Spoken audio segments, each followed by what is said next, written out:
Where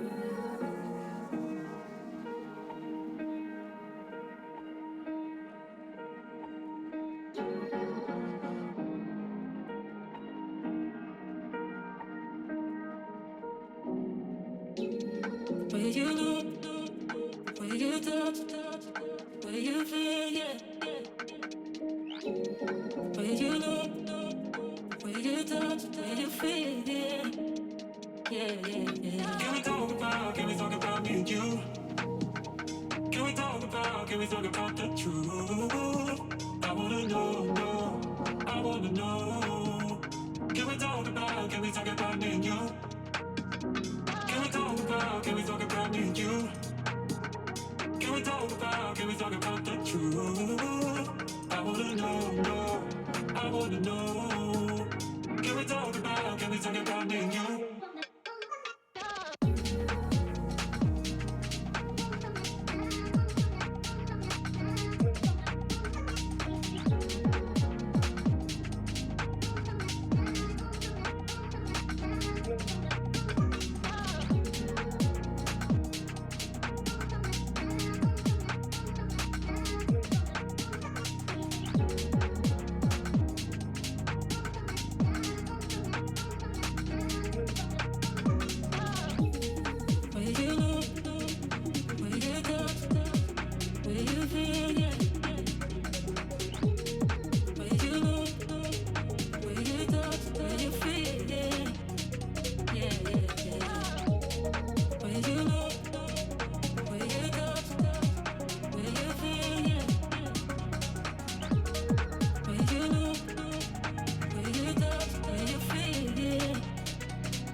Can we talk about the truth? I wanna know, I wanna know. Can we talk about me and you? Can we talk about me and you? Can we talk about the truth? I wanna know, I wanna know. Can we talk about me and you? Where you look, where you touch, where you feel, yeah. Where you look, where you touch, where you feel, yeah. Where you look, where you touch, where you feel, yeah. Where you look, where you touch, where you feel, yeah.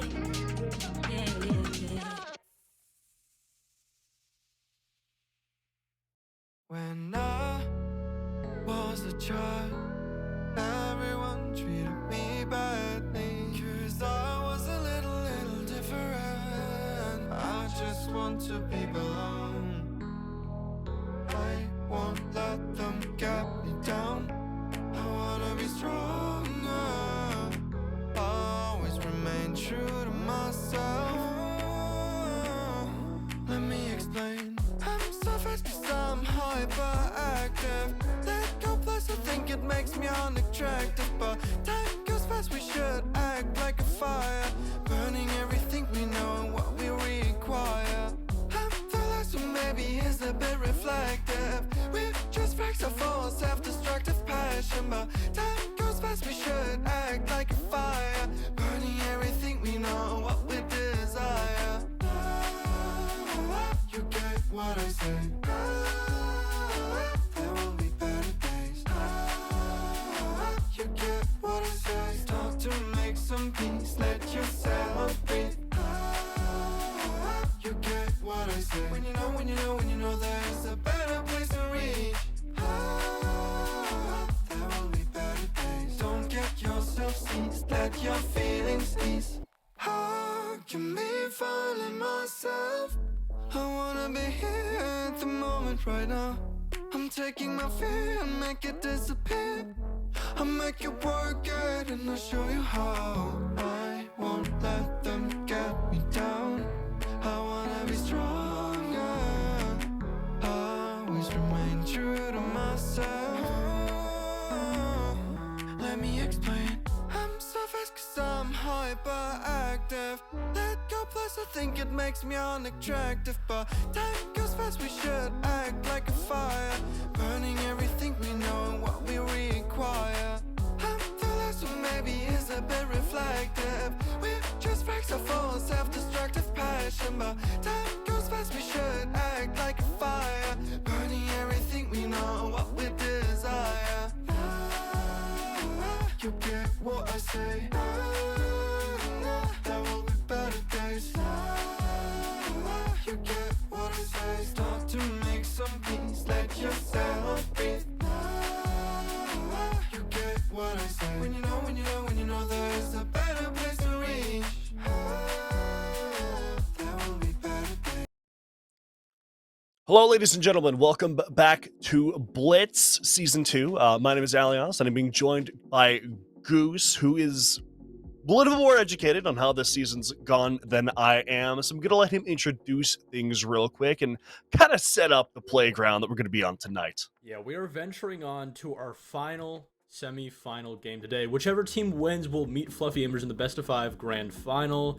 And both of these teams have met before. The teams today playing will be QOR, previously Thrive Esports, and also previously Lycus, now TRG. These teams have met in a best of 3 scenario in group stage before, with TRG winning 2-0. So a little bit of a redemption match for QOR, and also as they continue to stride on in their overall playtime inside of Element 4.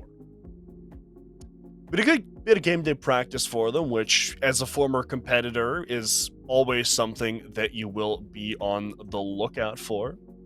That being said, though, we can send it over to one of the rosters to talk about things a little bit, and QOR. And I was admiring the quotes earlier, just at the bottom.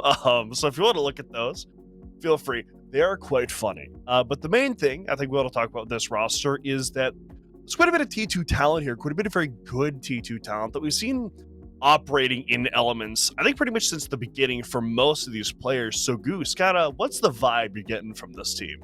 Yeah, obviously you do have that core of Inrio, Candle, Moses, and obviously they did add in Twist right a little before the start of Blitz. But their newest pickup is Rival, who, if I am correct, he is a top 5, if not top 3 player. So one of the highest rated player in Blitz alone, and he's really added a lot of that, overall, entry and fire capability that, was a little bit inconsistent with a player like Aimkey, who he did replace, obviously leaving Fluffy Aimers, so him winning this match would be an absolute, really big storyline going into the final. But yeah, he has just overall added a lot of consistency in the entry and kill department for Thrive, or QOR now, which has, notoriously been one of their bigger problems.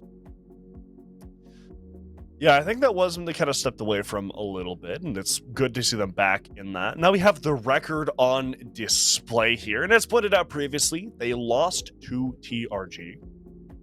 And then, since then, though, it's all been dubs. In best of 3s, they've only lost to Fluffy Aimers, who, if I recall, are the other team in the grand finals, based off what you were saying, and that's pretty damn good. And neither of the teams they've lost to have been pushovers whatsoever, and they've, like you said, been in Elements, so they have a little bit more practice to bring back into this matchup that they can now take to TRG. Yeah, and also I think it's very important to put a perspective on that overall early half of the group stage for Blitz and the overall quals. Especially after adding Rival, there were a lot of problems throughout the entire team. Consistency not only in that entry and kill department, but throughout the overall team play and cohesion. We weren't really seeing that team all on the same page, so there were a lot of honestly basic mistakes being made. As you can see, later on, they were able to fix that, and that's why I think even though they did originally lose 2-0, this is going to be a huge, just a much different animal than we previously saw. But now going on to their opponents, TRG, or actually no, player stats, because I was not told run of show. Thank you. We have Moses, Candle, and Inrio. Obviously, you can notice Moses, negative KD, but Inrio being one of the most impactful players. And sure, Moses is not that player that can really lock down those entry kills, but 7 plants overall is just absolutely huge. And, one thing also to look at is Candle, who has been such an influential player on that entry position, but also 16 entry deaths. Obviously, you know, if you get those entry kills, that is great, but if you're able to save your life and kind of conceal the overall, you know, worth and impact you can have throughout the round as a player, I think that will put Core in a much better position. So I do want to look at Candle solely individually as a player to maybe fix a little bit of those problems of losing his life immediately after or a little shortly after getting that entry kill. It is worth pointing out that Moses is, I believe, the IGL for the squad. So most of his impact is going to be strategical and kind of team play oriented rather than being on that scoreboard. But he is perfectly capable of popping off when the time arises. However, though, there's a competitor to this match, and that is TRG. So we can go ahead and pull them up real quick.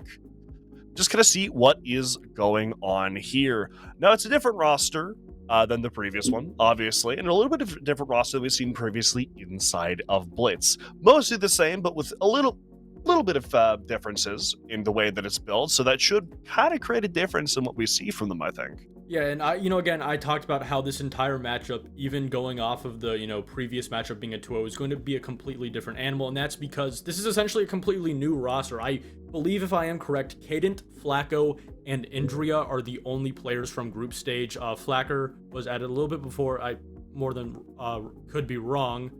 Okay, only Cadent and Indra were from group stage. So not only do we have 3 players, but as you can see under Burker's name, he is an ESUP. He has never played with this team, at least on game days for Blitz, until today. So obviously we can go off their previous matchups, especially against the team they're facing today. But I think a lot of that, unknown that we're going to in this matchup is probably going to be more bad than it is good for this roster. Especially since, like we've said, Core's been kind of figuring out the issues that they've had so far in this season, so see if that affects things. We have a head-to-head, though, speaking of Core, bringing them back into the equation. It's Twist versus Indra. With Twist winning out a majority of these stat lines, only losing out on KPR, which is kills per round, by 0.01%, which is not really that big of a difference. But the main thing I want to draw attention to is the entry KD being literally double that of Intra, and that is such an important stat, I think, especially for Core, as historically they've been a roster that really likes to be aggressive with those entry engagements. They like to find those gaps and use that to poke their finger in and rip a hole in the entire strategy, and if you're dying first every round, that becomes extremely difficult. Yeah, and again, going back to, the overall thing we were talking about, that, going into this, TRG has a lot of unknowns, having 2 new players from group stage and then 1 completely new player they have not played on with game day. Obviously it's going to depend on the maps we do see, but I do think not only the overall consistency, but just simply what we've seen from Core has just, put me in a position where I can really just say they are the better team in this scenario. We'll see if that's the case, but we have to see where that could be the case potentially as we bring up these map bans, with a lot of the usual suspects being banned out initially, with things like Skyscraper, Bank, and Consulate being taken out, which is going to bring us to Chalet, Cafe, and Chalet again. But the first map is actually going to be Nighthaven, if I recall, so a little bit of a technological hiccup, which, if you've been behind the scenes tonight, it is not the first, but that is okay. So, bring things into the game here real quick. So, like I said, the graphic is a lie. It is Nighthaven, not Chalet, that we're being brought to first, of course, starting on that defense, which really does give them an opportunity to start this series off strong and build that momentum that you really want in the first map of the best. Yeah, and this is a very important map. This is a map that both of these teams, have met on before. Previously, TRG beating Core 7-2. Obviously, Core have had a chance to play this map a couple more times, and that's a overall theme you will notice going on throughout this entire series, is that because they had 3 forfeited best of 3s, that was a mistake, you usually don't see a no ban, that overall, not only the maps being played in this best of 3, but overall, TRG just has less experience, less maps played against Core. And obviously you could say, that gives them a lot of, game day reps, game day, VODs to review on Core. But on the contrary, I think it just overall goes back to that idea that I spoke about before, is that Core just has that consistency there. and also, the firepower that, has been known, especially bringing in a player like Rival. So I just think not only simply because I have more to go off of for Core, but just because TRG is going into this matchup, not only for themselves, but for their opponents also, kind of blind. I want to comment on that no ban real quick, because I do think it's interesting. I don't think it's a mistake at this point. I think it's kind of a calculated risk more so than anything, as it means that they have access to one more operator than they would have on that attack for 6 rounds. They're kind of hoping that they can build up enough momentum in this first half that when Core gets to take advantage of that extra operator, then it's already too late. But that also does pose a substantial risk, is if it doesn't pay off and Core gets that operator with, say, a 5-1 lead, then it's not really the situation you want to find yourself within. Yeah. We're going down to the basement first here, which is a little bit unusual since it's usually the top floor you see first, though not a poor decision whatsoever, as both of these sites are quite strong, and it really just kind of depends on how you want to defend this map, as there is, I would say, a lot better roam potential for this site than there is the top floor. Yeah, and also a very interesting pick that caught my eye from Core is bringing out that Solus. Obviously, Solus has a lot more impact, but ever since her change, or I guess you could even say nerf, it's not kind of a situation where you can build an entire defense simply off of that Solus. You kind of have to, use that Solus in a very specific position, because she's not as powerful, her range doesn't go as far, doesn't last as long. So that pick is not only very purposeful, but I think it's for a specific, maybe even micro decision that they're trying to potentially counter on the TRG. We could see that they have a lot of, overall attacking utility that you can scan. Obviously, you won't get a whole lot of utility off of that. Blitz won't be on the board, so they won't be able to read into it or even deal with it at that. But we can already see a Core having a heavy roam, putting a lot of emphasis on this early game. And speaking of early game, Flacco opening the round with a pick. Gonna see him get into another engagement. Twist getting a refrag on that, then try to run away, but a lot of players from this attack are on this top floor, trying to hunt him down. We'll see if this punch hole bears any fruit, and it will, along with Candle getting one of his own. Moses now come to back up his teammate on the top floor here. It's Flacco and formerly Burker gonna be all alone now, with Flacco inside of that control room, but gonna get killed off by Moses through a vertical angle, as they know exactly where he is. And even despite losing that first pick, a convincing first round is what Core finds themselves with. I think it's kind of one of those situations where Core as a team really just overall values having intel, whether it be just from, raw default cams, maybe just having that secondary utility like a bulletproof, even, a BP. But because they brought that Solus, not only were they able to, get those drones, find out the relative position and push where that attack was coming from, it allowed for them to completely reconstruct where they were playing on that Roman extension from the site. So they were always in a winnable favor. They always had, a 1v2, a 2v3. They had a relatively good idea of where the attackers were throughout the map without having, an exact yellow or red ping on them. I think it's kind of a situation when you have intel like that as a defense, it is so hard as an attack, not only counter it, but understand that they even have that intel and knowledge on you. And I think it's going to be something that TRG, throughout this entire attack going into the next 5 rounds, is going to have to be very careful of. I think something else that's worth noting, something that I look for personally once we get farther into playoffs, is just the shakiness of the teams on either side of the equation.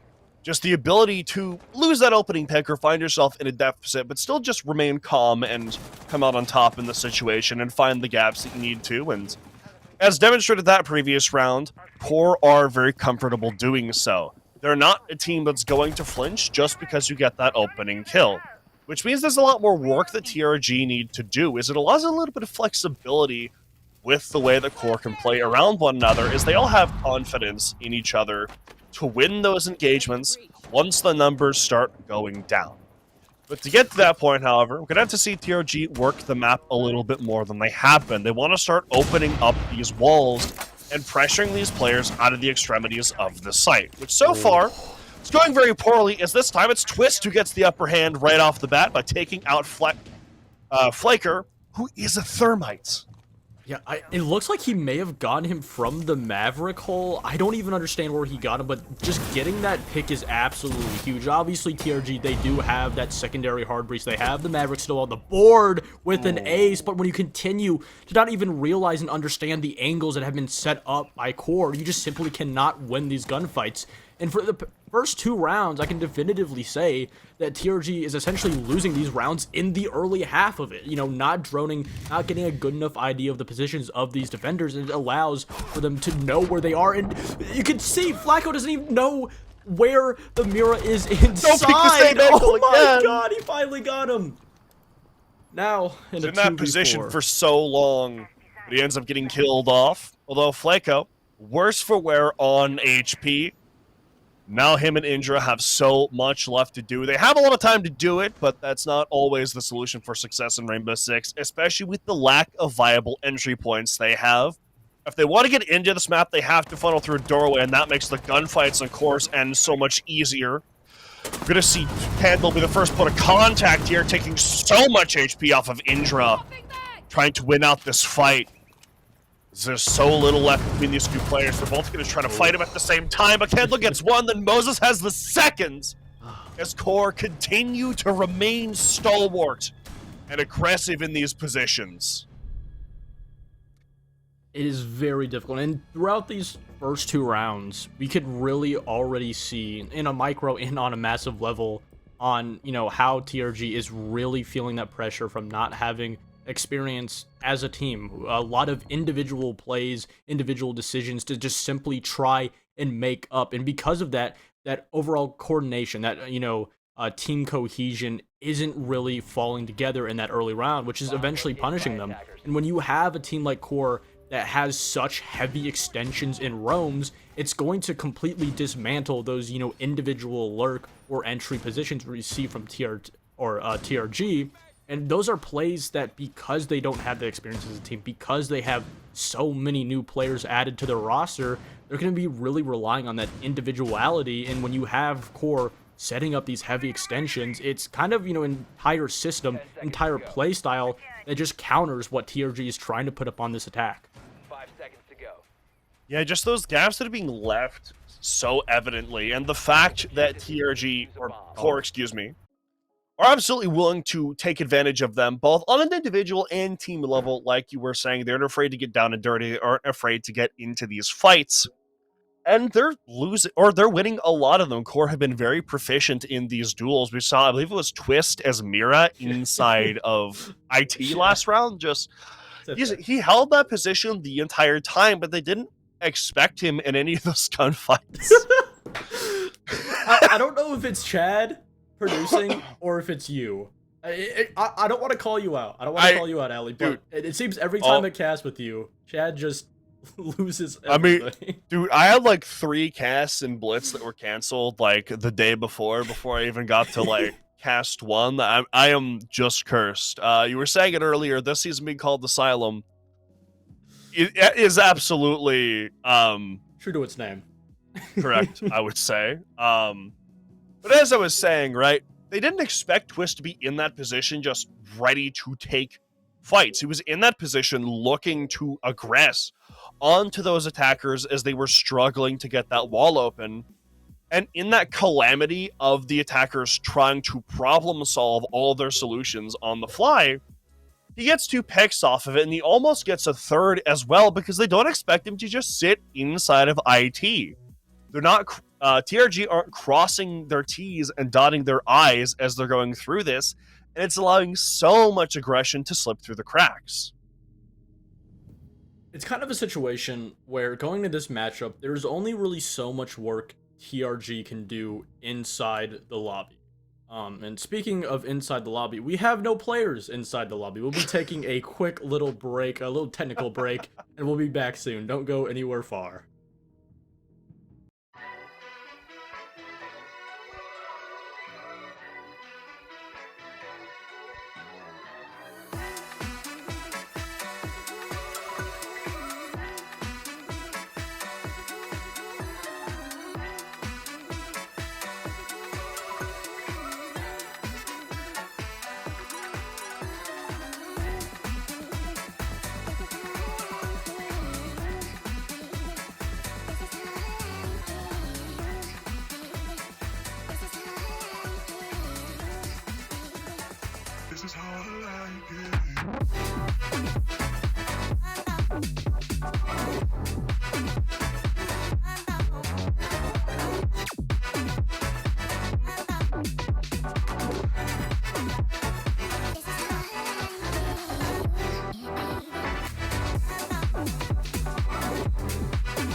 This is how I like it.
Welcome to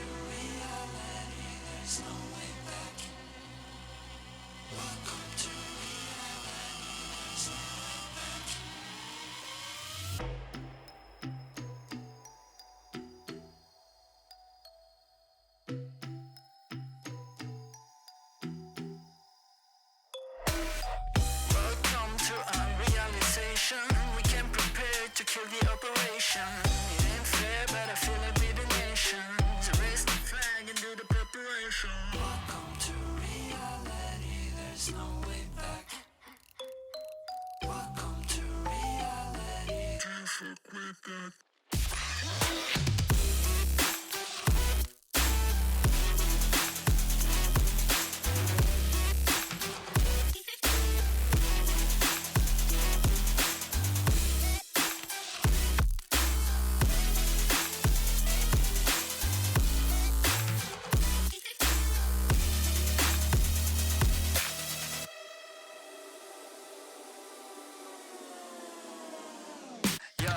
it's okay to be on top like forever, man. This is hard fucking beeping after aliens. We on top of the world, we the sapiens. Do you understand massive complication there? Do you really think you know what I'm made of? My flow is so magical, I'm old, call me Gandalf. You can shine, but I'm about to go off. Heard me wanna believe what I'm saying, but I cannot do this at all.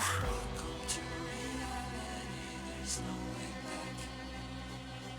Welcome to reality, there's no way back. Welcome to reality, there's no way back. Welcome to reality, there's no way back. Welcome to reality, there's no way back.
This is how I like it.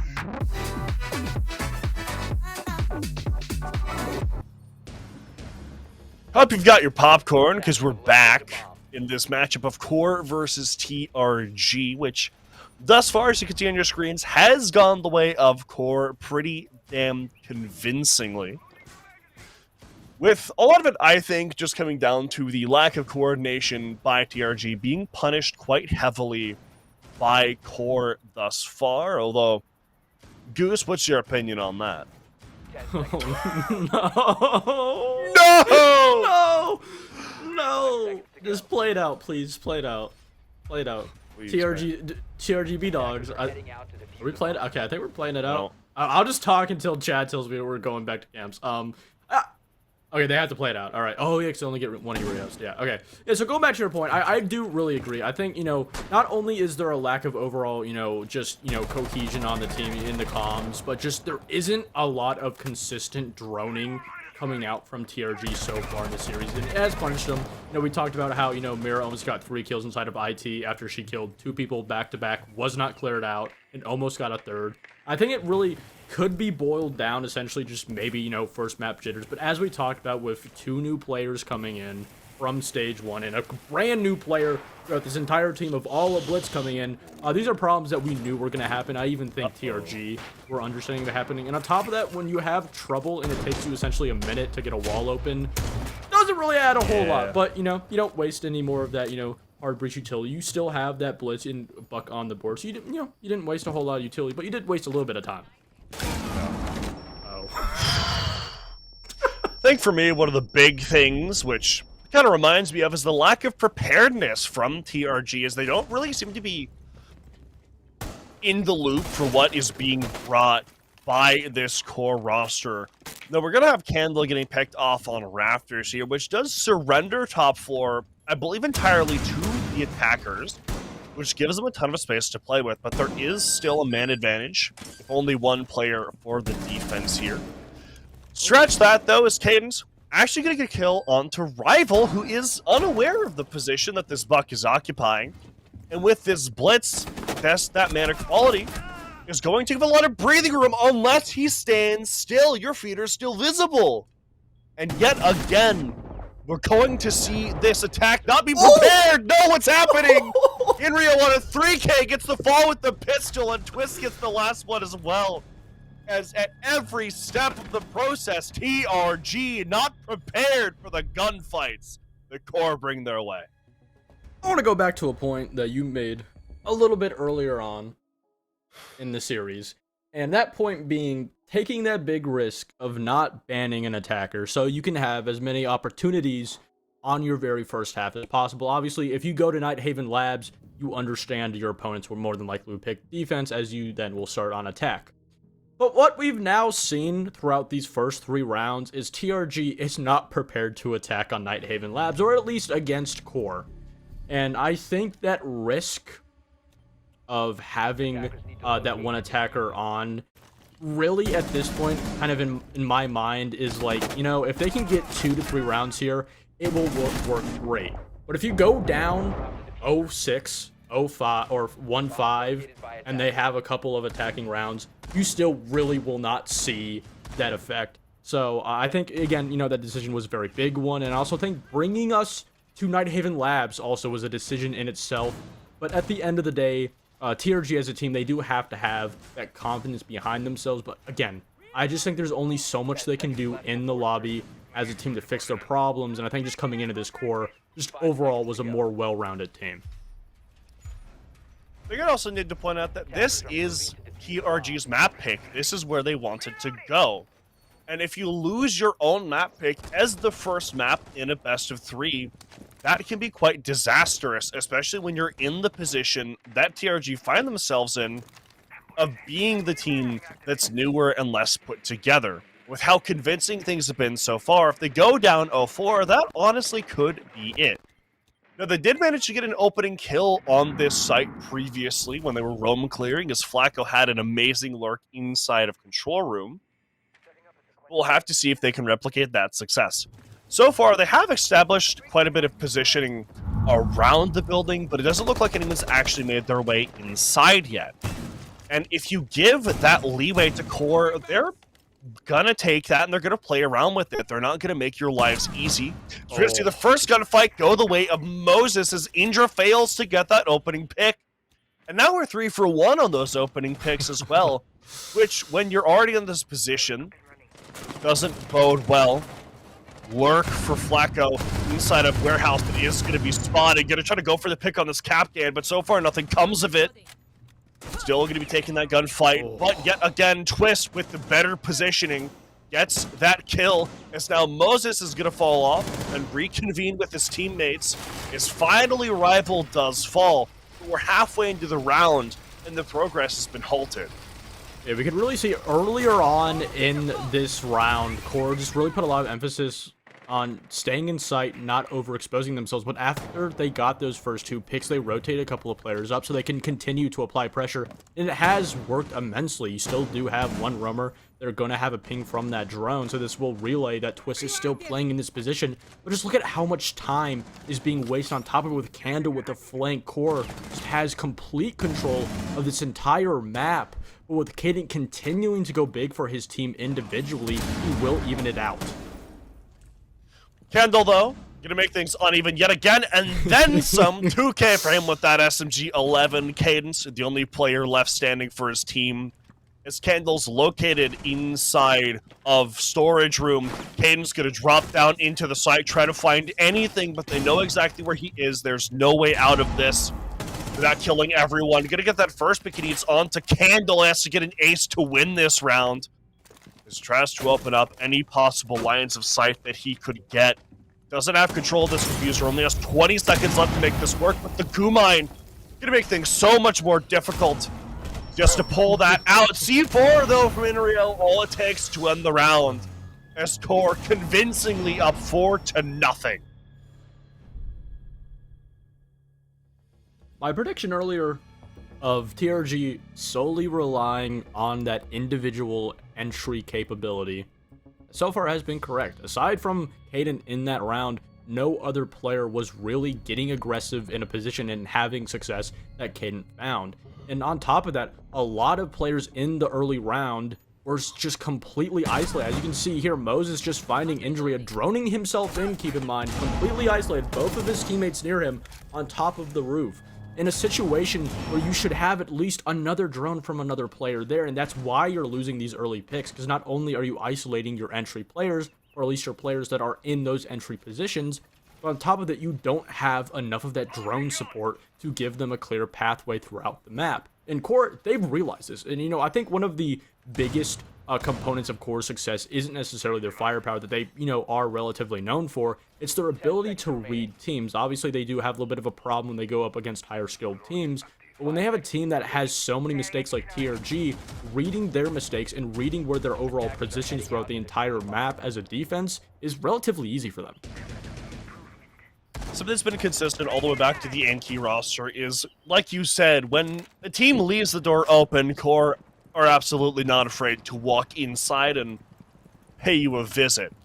We're going to see now if the troubles to get this wall open that TRG experienced previously continue, as we're going to see Twist yet again playing aggressively with this combination of the Boss G and SMG-12.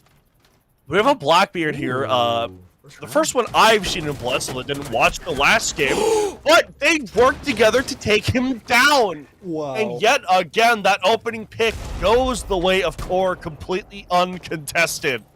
And now your ace in the hole is buried 6 feet underground. And the problem solving that we've seen TRG struggle with is going to be required yet again. It's such a difficult situation because not only is their only hope, but essentially their only game plan, and a lot of the positions that the players on TRG put themselves are individual. We can see Ace just swinging off this completely alone. His own drone that he had shot out. One player was all the way over by Raptor's door, rotated from that site, and Flakers is forced to just make an individual decision.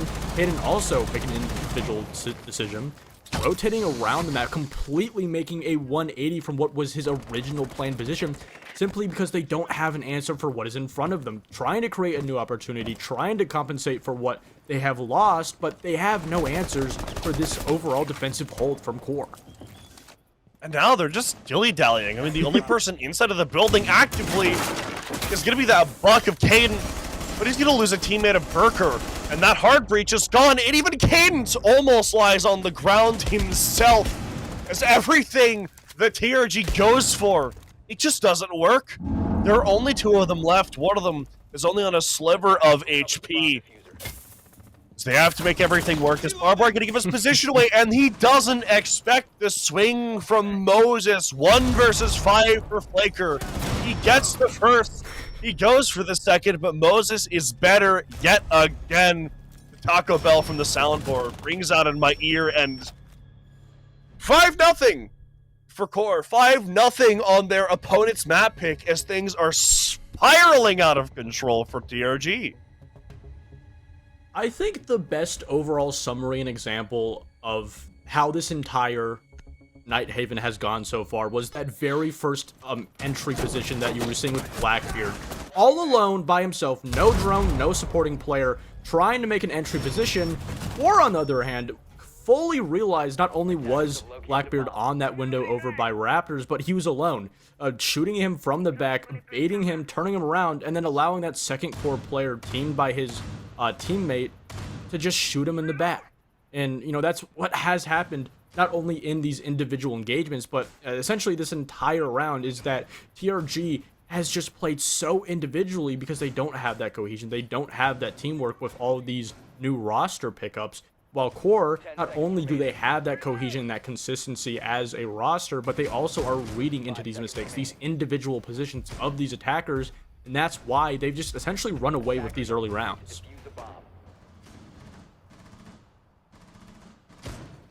Last time we saw this site, TRG had a man disadvantage right off of the bat. We'll see if that is maintained. We'll see if having that extra player makes a difference this time. They have the Blitz, who is a little bit more sturdy than than Blackbeard, one might argue. The bandit trick on this bottom floor is they really want to cover all of their bases, Core. They don't want to give TRG an easy in. They want to force them to problem solve these defensive setups they're bringing out because that's when TRG are struggling, when they have to adapt, when they have to think of solutions on the fly, and when their original plans don't come to fruition. Speaking of which, Twist, I believe, no, not like the last time, but in we'll get that opening pick as Indra, with that valuable execute utility, is going to be lying on the ground. And now we do see these walls getting opened up. We see a little bit of space taking from these players on TRG, but yet again, Moses with a pick, bringing us to a 5-3 as everything that is being attempted by this roster, it's just floundering. They've gotten one pick, but you're in a 4 versus 2 now. How impactful is that going to be?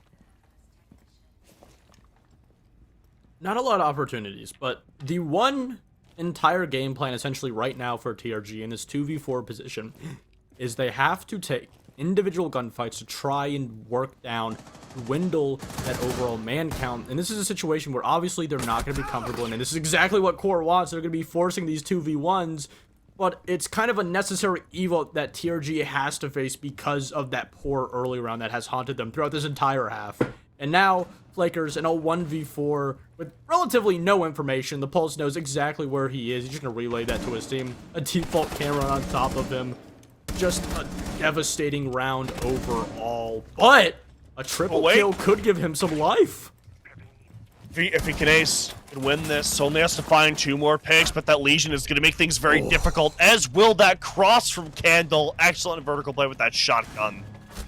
As yet again, we see not a convincing round necessarily, but the 6th round in a row go the way of QOR, and the 3rd disconnect in a row for Indra as well, which just rubs salt in the wound that TRG are staring down.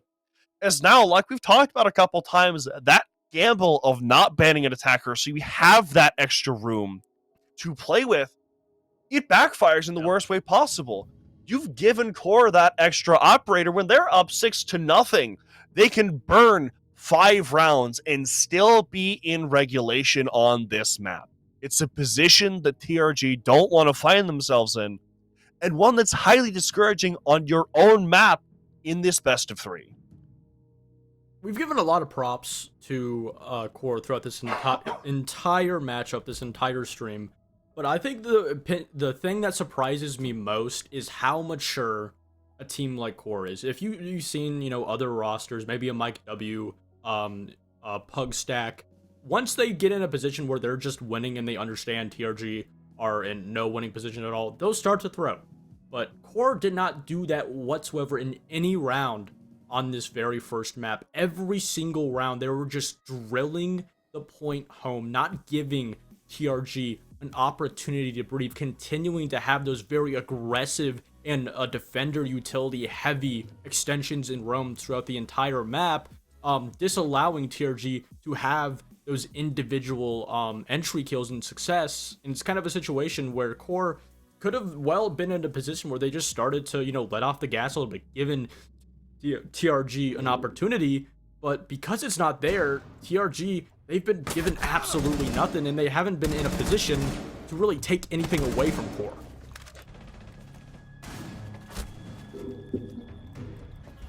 Been trailing behind every step of the way thus far.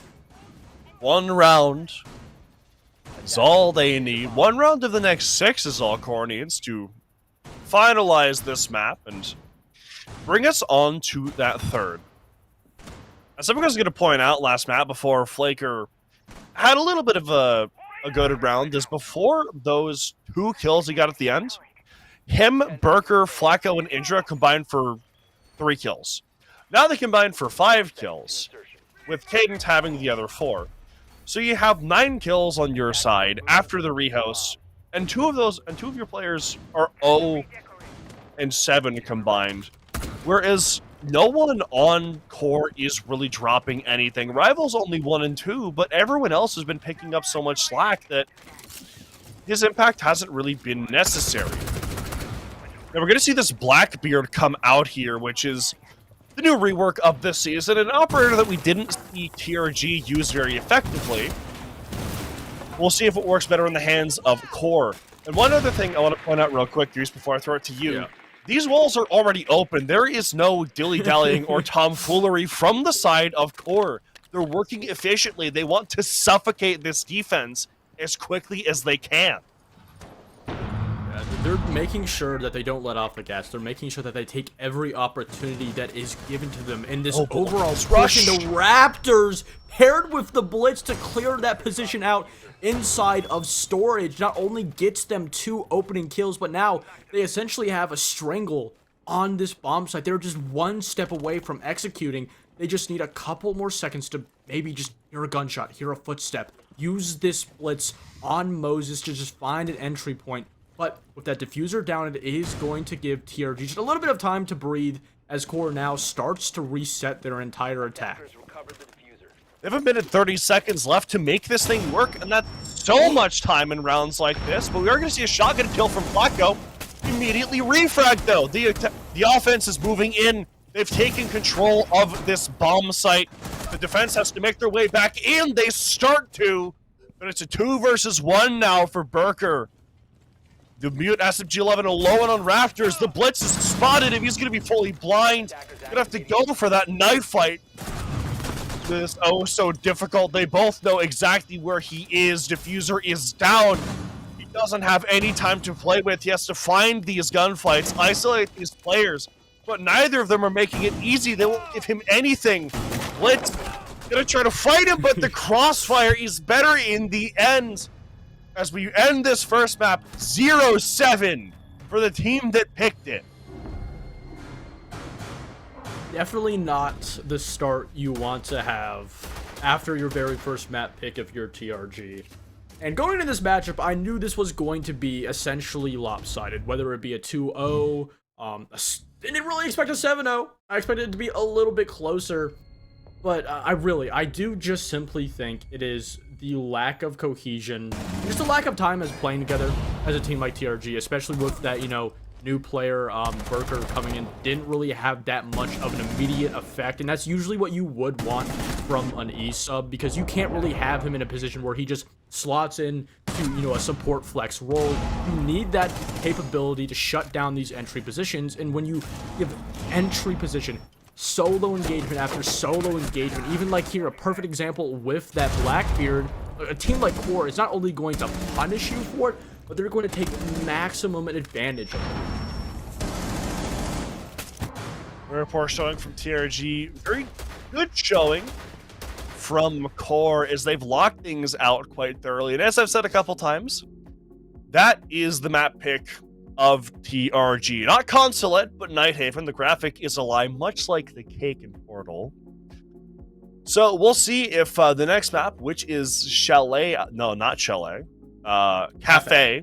Cafe is the next map being chosen by QOR. We'll see how differently that goes, as we do see sometimes teams gotta swap map picks before things get started, as sharing is caring, as the Care Bears have said.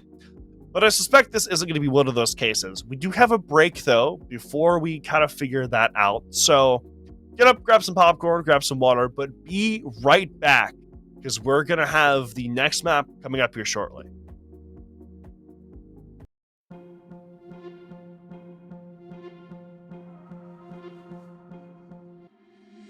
Been trying to change what I've been trying to say.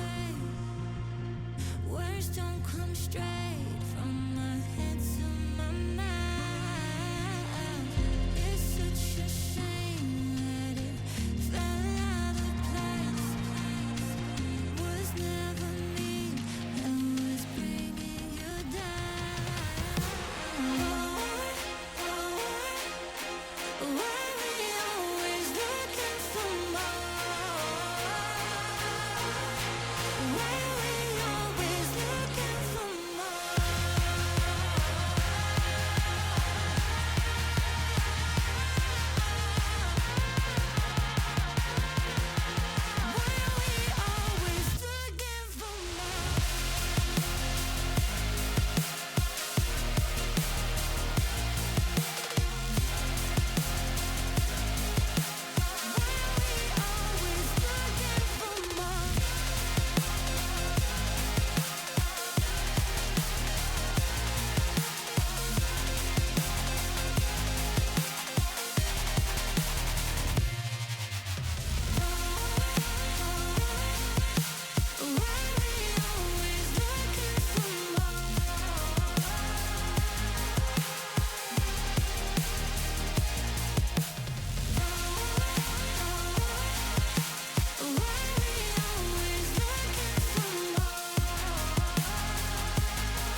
change what you wanted. I wish that I could change what you wanted. I wish that I could change what you wanted. I wish that I could change what you wanted. I wish that I could change what you wanted. Why we always looking for more? Why we always looking for more? Why we always looking for more?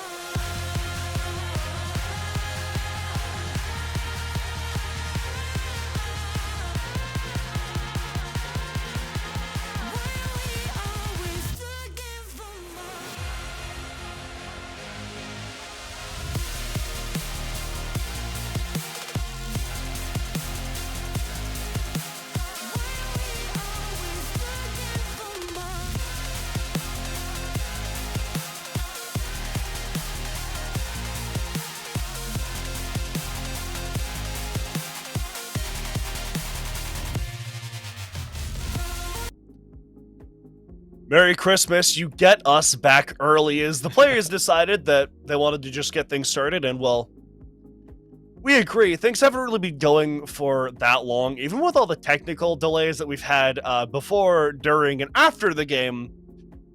Normally the first map would be just concluding right about now, but we're about to go into the second, which is not a position that you find yourself in quite very often in these types of situations, so we'll see how this goes. But given how the last map went, Goose, I kind of want your take on what you think this one is going to look like. So the overall, I guess you could say, theme for TRG is that they've been going into this map blind. Definitely went into the first map blind, not even getting a round off. And going into this next map of Cafe, neither team has played it once. That is, in my opinion, more of a decision from QOR, as if we're going back to the group stage, and this really, not only on top of the new roster changes, but adds on to a problem, is that TRG only played 2 games through the entire group stage. 3 out of their 5 games were forfeited. And I think just not having those game day reps, on top of not having the players that you do have now in those previous game day reps, is a recipe for disaster that has unfolded right in front of us. Certainly would appear to be the case. So, I believe we're trying to get things started, but there is probably some tomfoolery happening with the game. I've been told there's a new bug with, like, the rehosting, which, I haven't seen yet, because I've been playing Satisfactory and Lego Indiana Jones, like the established citizen that I am. Which is in a new Humble Bundle, by the way, which I think was like $15. It also has Lego Star Wars 3, which is another banger if you haven't played it. So, I think I just gave Goose the plans he has for after this cast. But we'll get into Cafe and see what's up. Now, TRG do get 6 chances at defense at a minimum on this map, which should be a lot better for them, as it it allows them to have the map set up to their advantage, set up exactly how they want it, which I think, given the issues they were having on the previous map, is something they'll benefit from, surely. Maybe not much, though. We'll have to see. I'm actually very excited for that Blackbeard ban, because not only this is my first time to talk about this, but I actually haven't heard this on anywhere else. But obviously we, saw that, TRG did not have a relatively fun time with Blackbeard. But keep in mind, there was only 1 attacking round for QOR, so there isn't a reason for them to ban Blackbeard simply because QOR had success with it. Rather, it's a ban towards Cafe itself. And in my opinion, Cafe is one of the best maps for Blackbeard, as is essentially a night, or not night, but a just haven for not only window plays, but very quick entry engagements. That's exactly what Blackbeard is built for. So, I think seeing that ban is less of saying, well, we don't want to play because it's QOR, but, more is we don't want to see what Blackbeard can do on a map like Cafe. Or we don't want to see what a team like QOR can do with an operator like Blackbeard on a map like Cafe. So we can kind of combine everything into a little bit of a stew and see how that boils out throughout the rest of this map. Top 4 being brought out first here by TRG. Pretty generic move, I would say, though it is generic for a reason. I find it interesting that we're seeing Legion on the side, as in my opinion, he's not super impactful with how this site is set up, although sometimes the best thing to do is just to say screw it and give the new guy a gun that he likes and let him go ham. I'm confused on what Moses is confused on. Your dog for that BP. Yeah, and this is an overall very interesting lineup because aside from that Legion, there isn't a lot of denial for space taking. We don't see that mirror. We don't even have that Azami now that it's been off of the board. So now it's put TRG kind of in a situation where they're opting to go for a very intel heavy lineup, bringing that Solus to gain a lot of intel paired with the Valkyrie, and then having that mute to deny the overall drone economy and drone clearing from QOR. And I really do like this lineup. I think it is a very good answer to not having a lot of that space denial operators, like having Zami, then obviously choosing to not have the mirror on the board. And I think this overall lineup does compensate relatively well for not having those operators. See how things pan out. I like the combination of the Capitao and the Grim, Ooh, yeah. as it's a lot of utility for displacements, which is something that can be quite valuable when you're trying to get into the site and cause the Calamity need to win. Run out here from the Solus is going to need a pick on the rival. That's that Grim I was talking about being taken off the board. And this is something that TRG really struggled with on the previous map was, well, it's kind of twofold, both meeting QOR at the front door and being willing to engage them head on, and also the opening pick department. And especially with an operator like Grim, that's a huge pick for them that if they can continue setting that kind of pace and improve upon that, that could be very good for them. On top of that, QOR haven't been able to really clear any space whatsoever. Obviously, they're sending Candle down below to get one, perhaps in a position to get a second. Caden able to run away with his life, but you could just see how much time TRG is wasting for QOR, having no control whatsoever, and now it looks like they're simply going to just try and flood the site to get this execution off. Flood the site, get everyone in quick, but Flacco gonna take care of that ace. The Solus in this position as well could pose quite an issue if they actually tried to get the bomb down, but I believe it's surrendered inside of the site right now, which is really probably the worst place for it to be surrendered if you are the attackers. Yes, it will be just sitting on the floor on heaven, excuse me. So now they're going to try to locate these players down below and just see if they can find any sort of gaps, but Cadence is prepared for that fight, as now we see QOR for the first time being on the back foot, having to fight back from this deficit with only 30 seconds left. Inrio gets things started with a pick on the bottom floor, as now Twist is trying to fight this mute inside a piano, but he's just waiting with that shotgun, waiting for Capitao to make a move, but the gunfight still goes Twist's way. However, though, Burker not going to let a second one go the way of his teammate, as now it's all up to Twist on this top floor, trying to find all these gunfights, but none of them go his way. 1 versus 2 ends up being a failure, as for the first time in the series, TRG have taken a round. Not only is Cafe a brand new map to both of these teams, at least inside of Blitz and game days, it's also a map that really does heavily favor those individual aggressive plays, especially on the defense on the roam. And I think this, really does not necessarily caters to how TRG really needs to and wants to play, but I do think it kind of favors them. It gives them those opportunities to have those individual plays without being punished on a bigger map like Nighthaven Labs, as Cafe is a much smaller and more condensed map compared to Nighthaven. And I think you're going to see a lot more of not only these rounds, but these engagements that TRG are going to be a little bit floppy, a little bit messy, but they're going to be able to get away with it.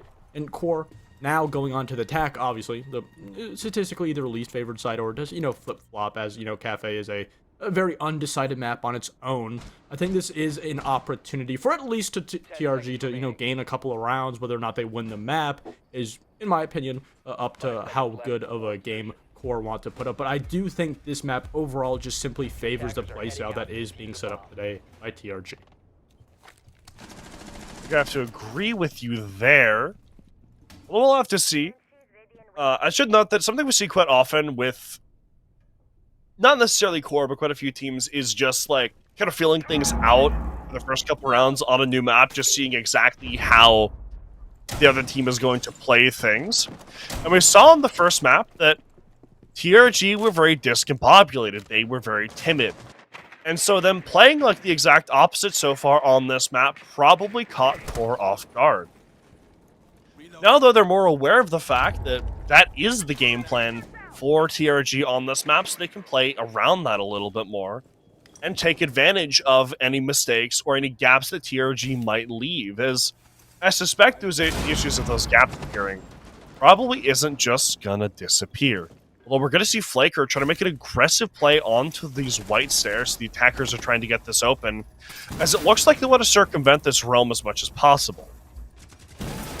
There is a very big opportunity, but this is essentially a pick. Even if he isn't able to get, Flacco is there to shut down that kill, almost giving his line away. We can see that QOR yet again are going for these very quick execution type attacks onto the bomb site, and TRG, not only have they read into it, but they're more prepared, shutting down, and now not only putting QOR in a 3v5 with Rival on such low health and relatively no map control or vertical set up by QOR. There are not a whole lot of opportunities for them to try and win this one back.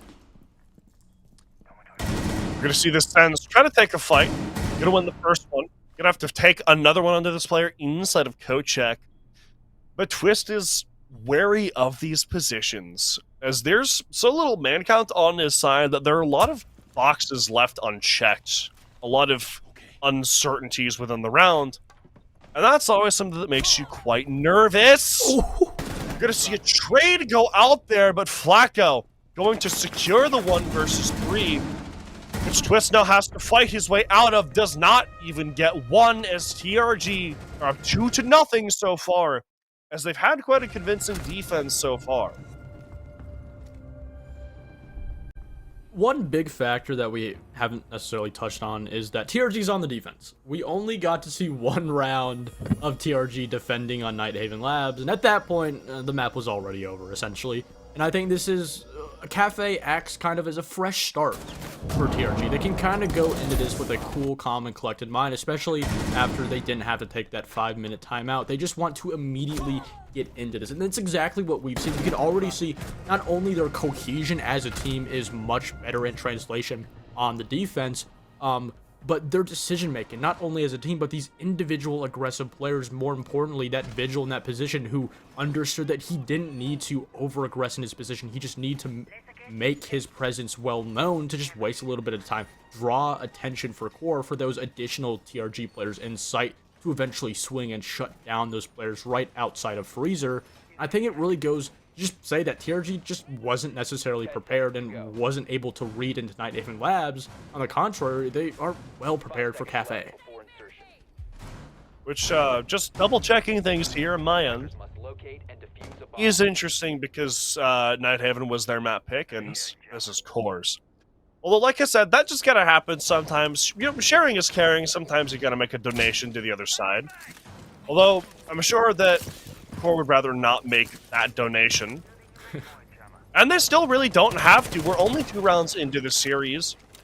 The night is still young. Anything is still possible. Especially if Rival's able to work this pick like he would still like to on this mining window. As it looks like he's going to be pressuring these windows and just trying to make the defenders as uncomfortable as possible, while the rest of his team goes for stuff on the other areas of the map. First, they need to take this top floor, then they can start working that mid floor. But burning utility like that C4 on a vertical site like this is going to do them a lot of good. Although Cadence is going to try to come up here and meet QOR at the front door, and he's had a lot of success with that so far. Yeah, and QOR have gone, a whole lot of just general knowledge on the positions of these defenders. You can see that they're already starting to kind of isolate Hydra in the Nomad jab, just saving the life. But Flacco able to find that very first pick on the Twist is absolutely huge, getting rid of that buck on the board and almost potentially a second, but they're just not ready for this heavy, extensive hold on the top. Everywhere they look, there's another unfriendly face, and it keeps getting worse. Shotgun can clip 2 lives! Everything is all left up to Winrio. In 1 versus 4, locked outside of the building, no control of the diffuser, no control of any rooms either. Nothing left to do but just see if anyone will overstep their boundaries, go out of position. But so far, only one player is really aggressing him, and that's that Rooney of Flaker. He's not in a great position to win this fight, though. It's a difficult shot! Flaker, though, great shot on the other end of it. It's 3-0 is where we find ourselves. It's TRG so far reversing what we saw in that first map. QOR now are in a position where they can take a timeout here. But I don't necessarily think they need to. I think they've now had 3 rounds. They have a generally good idea of what TRG are trying to do on the defense. They're playing very aggressive individually on the early rounds, going for even sometimes those spawn peaks in runouts. And, you know, that hasn't necessarily punished QOR all that much aside from that first pick that they lost in the first round. But it's the fact that they aren't able to clear out these overall extensions in roams from TRG. And that's a problem that, you know, TRG had on their own attack on Nighthaven Labs. And obviously it just goes back to how Cafe is a much smaller map. You're able to play a lot more aggressive and not be in a position to be as punished as much because it's simply smaller. There are, you know, a lot less just overall long hallways for QOR to set up these lines of sights and these crossfires, and I think this translation of play is starting to, you know, give them a little bit of problems that for at least now they have not been able to find a solution for. Seeing that Vigil being brought up by Cadence yet again, we also see an Oryx from Flaker, which is going to allow for some more aggression. And then that Mute, Legion, and Fenrir combination is going to be very good for locking QOR out of these unfavorable positions that they might look to take. 3 rounds now, QOR have had to study their opponents and see how they want to take this game. And we'll see if that's enough intel for them to start finally having the impact in these rounds that they would like. They're not in a position that's dire quite yet, although, as we saw previously, things can spiral that direction very, very quickly if you don't start picking things up in the first half.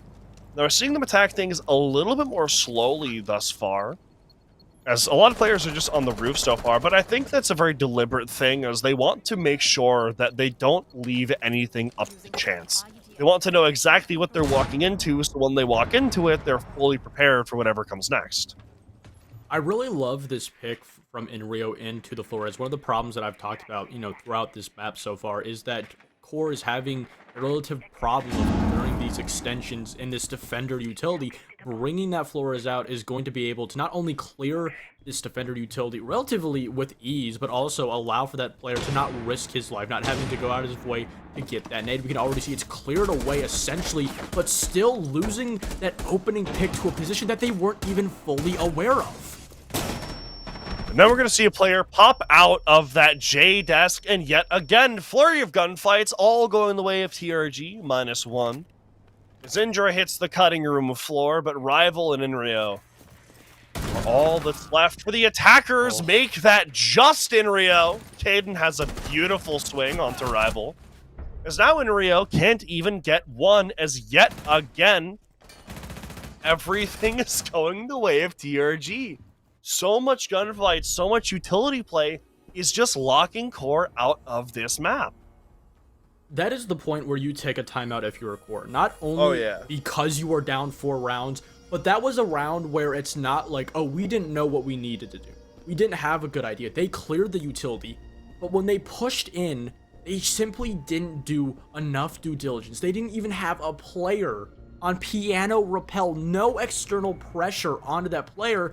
It honestly looked like, you know, from that push from QOR that they expected no one to be in piano, and that's what allowed for those not only first 2 picks to go on to them, but then to spiral even worse. You could see that player Inrio just rappelling down, kind of like struggling and in a worrisome position to try and quickly get to that position that he honestly should have been, or another player.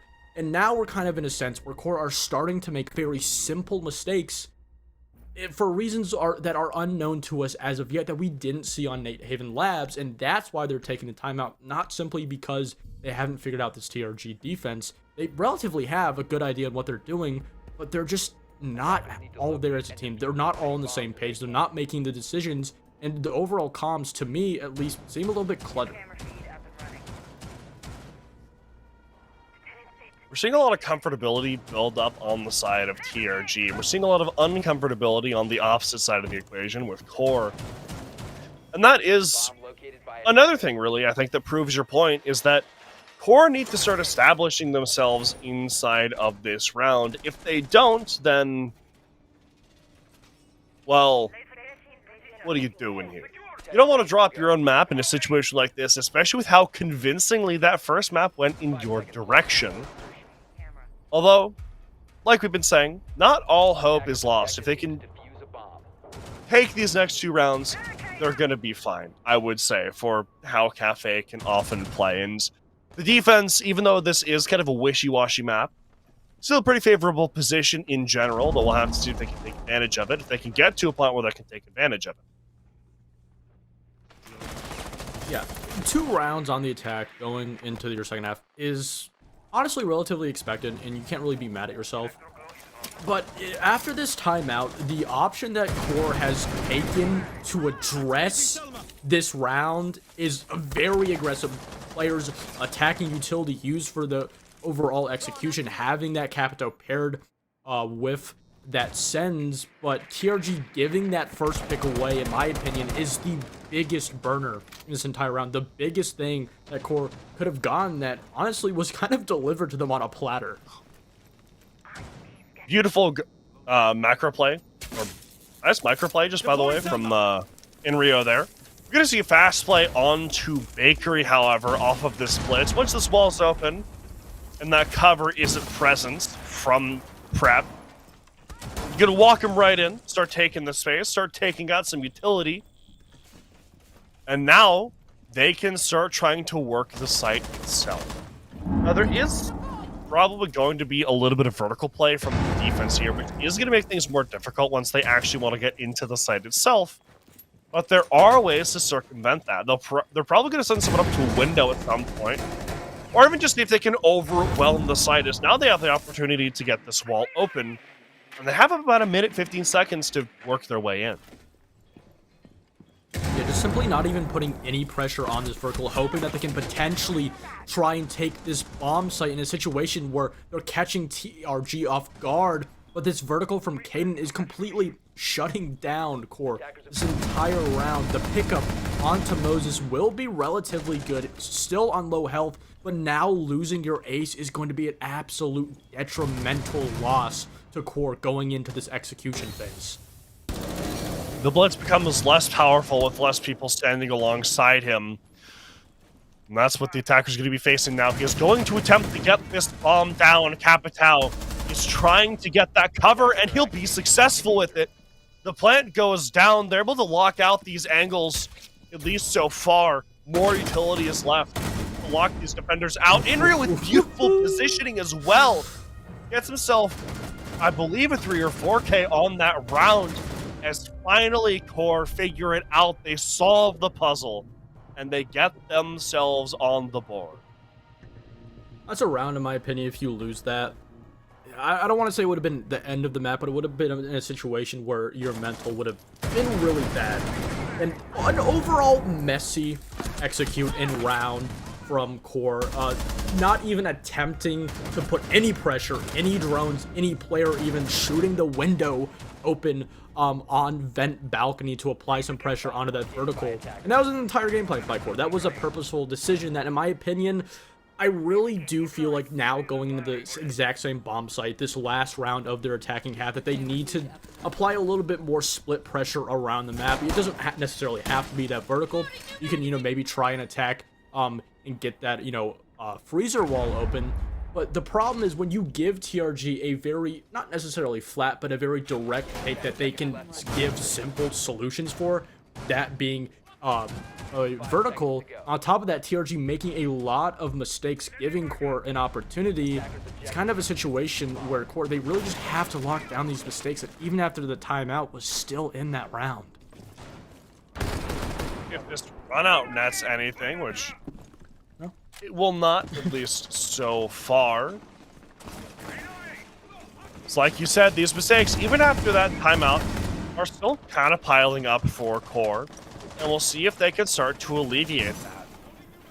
As we're still in a pretty comfortable position for TRG, they're not going to be mad about losing that round until they probably know how they're going to win this one if that same take is attempted. That is, if they can keep the bodies up, which Cadence, who's been one of the better players this map so far, is going to be taken off the board first. And in those positions where they have that man count early, that's where QOR starts to get that comfortability.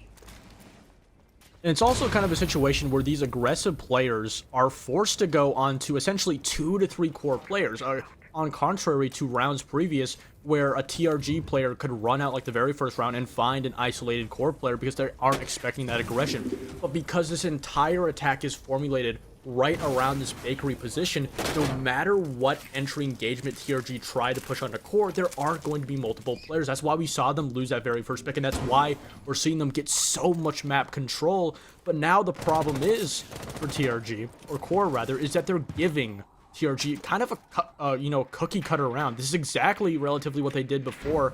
Obviously they brought that ram out to deny some of that vertical. I think that is going to be a very crucial part of this entire round. But again, that time is starting to tick down, and the options of this execution for QOR are also starting to go down. We wanted to enter the building as little as possible on that second floor, while still using that ram, which, so far, well, that doesn't get super close. They are inside of the building now, but that does give them more options for how they can utilize this ram to start tearing things open, and it gives them more opportunity to use that to displace these defenders. We see Twist have the same hole that he did previously for Overwatch on a potential plant, and Rival is gonna get 2 kills for himself, almost 3, but it's not quite meant to be. But the defenders, they still have to fight things from the back foot here. Every angle they could possibly go for is going to have someone on it, as the Blitz is gonna go in for this plant soon. Although the Goyo is making that difficult, still just wasting time. But now there's only one player left. All up to Flaker. He's going to get one, but not the second, as Twist, once again, on that angle, exactly where he needs to be. As QOR finally, they figured it out. They've strung the rounds together. And they're in a position where they can absolutely still be in this if they're able to start off their defense well. I think the best way to put that half is QOR was able to escape with 2 rounds. They're only 2 rounds won on the kitchen bomb site. Obviously, that is a very, clear-cut point. That overall site, you didn't really have to deal with a lot of that roam and extension clear as an attacking team. All you had to do was send up a ram, have that player play in the window, and then once you push back that initial roamer, just send in the blitz to finish the clear. And I think it's kind of a round where QOR didn't have to deal with that roam or that extension. That was the main problem and why they lost 4 rounds. And now they get to fall back onto the defense. And it's kind of a situation where we don't know what kind of TRG we're going to see. The only 4 rounds that we've seen them win in this entire game so far has been on the defense. So we don't know if that first map of Nighthaven was the problem, or if TRG don't have that cohesion and team play that they need to have these successful attacks. Yeah, the attacks they had on the previous map were Lackluster. Let's just say good enough for government work. Maybe subpar for government work. And when you're going into this map with that being the track record that you have so far, it is a little bit worrying. Though we'll have to see if things translate that way, as they often don't. Especially on a new map like Cafe, which I think does give quite a bit of opportunity for attackers.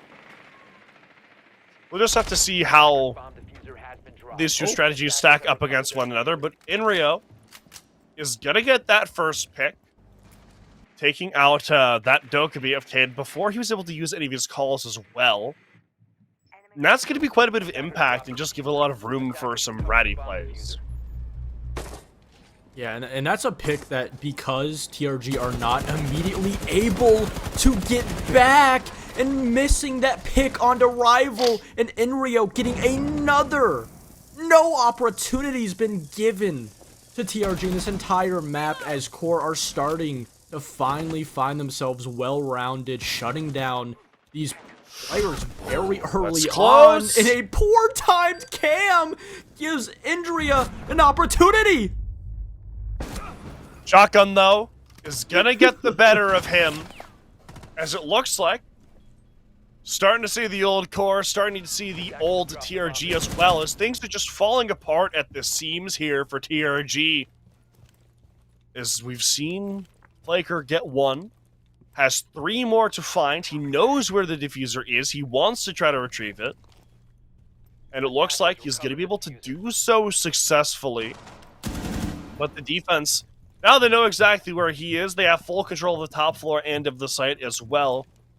That means that Flaker has an uphill battle he has to fight here. He needs to win this next gunfight, but can't even get that. Candle is in the better position. Flash not going off quite like it would have been meant to be by Flaker, but even still, Core's back. Only 1 round deficit now. That's all they need. It really does just seem like, you know, TRG is a better defending team. Oh, not that replay. Not that. Not that. No. We can see a lot of these very over-aggressive plays, especially that, you know, creep up white stairs onto Inrio, who just happened to get on his cam at the worst possible time he could have. I think our, you know, plays that TRG are able to get away with on the attack, they weren't able to on Night Haven Labs. Not only in part because Cafe is an overall smaller and more condensed map, but I do also feel like Core is a little bit rattled. Not necessarily where their mental is shot or they don't have that cohesion, but I do feel like whether it be simply they're not well versed in Cafe as a map overall, they're just making these tiny mistakes that continue to punch them, you know, pitch a little bit of thorn in their backside. Attackers objective is to defuse the bomb. Well, see how things get rolling here. I like the Glaz pick. I don't think we've seen enough Glaz, personally. He's always fun to see. He also has an NIP skin, which I think is kind of funny, just because now he's not as useful. But back in the day, you could play Glaz like Ash and be absolutely fine. Speaking of which, you're going to see a fast play onto this player inside of VIP, using that blitz, trying to pinch him out. But there is a lot going for this defense, although Twisk will not be going for this defense. He's killed off early. Glass has made his way into VIP. Moses gets the refrag on his teammate. Candle does as well. As yet again, we see that opening pick go the way of TRG, but Core are more than comfortable bringing things back. Although Flaker has been doing a lot of work this round for his team. Going to be located inside of VIP. And trade with Moses. That's another pick that goes his team's way. That's a good pick from Indria as well. On to one of those players. Forgot who. Because now we're going to see Inrio locked in 1 versus 3, tucked away inside of the site. So he has these 2 to find. They have control of this diffuser, and their goal is going to be to try to find out exactly where Inrio is, and then get it on the ground.